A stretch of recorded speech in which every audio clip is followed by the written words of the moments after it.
I've never met somebody who hears God like Peter does. To me, sometimes that was annoying. Sometimes sounds bad, but I was almost like, man, Lord, like, this isn't fair.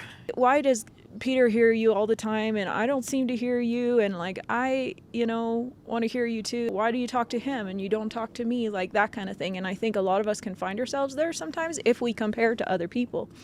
I got a revelation of John 10 where it says, my sheep hear my voice and another voice they will not follow. That belief that, oh, God's not talking to me, or like, why do you talk to them and you don't talk to me? Like, oh, that sounds great. Well, that's you though. But that's not scriptural. But that's not scripture. He said, my sheep hear my voice. So I started to line up what I was saying with what the word said. I do hear his voice. Yep. And if I hear his voice, that means he is speaking. And he didn't say just some sheep. He said, my sheep. My and sheep so will hear my voice. if you're a sheep, you can say what he said. Like, I do hear his voice. And what was interesting was, like, when I started to line up what I was saying and like change the way I was thinking about it, I started hearing him more. Sometimes people talk about when God is silent. I know, just like you were saying before, there's times when it seems like he speaks maybe more or louder or in different ways.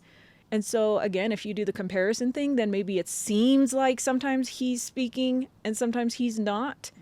But we have to look at, what does the word say?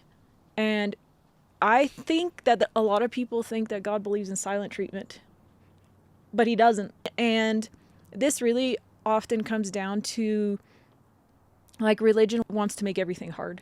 Yeah. And religion wants to tell you that how hard you have to work for it and you have to earn his voice. And often it comes from our experiences with other people in life, because there are people who will do that to you. If you don't measure up to what they expect of you or have perfect performance, that they will give you silent treatment. But if there's ever a time in your life that you need to hear the voice of God, it's when you need help. It's when you need direction. It's when you maybe did mess up, or maybe you don't know what to do, or maybe you're not doing things perfectly. That's for sure when you need to hear his voice. A silent treatment can be just as deadly as explosive anger, just as hurtful.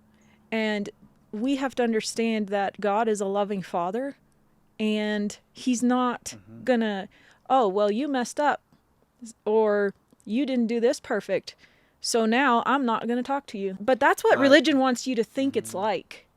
And that's why it's so hard to hear his voice, because you have to earn it.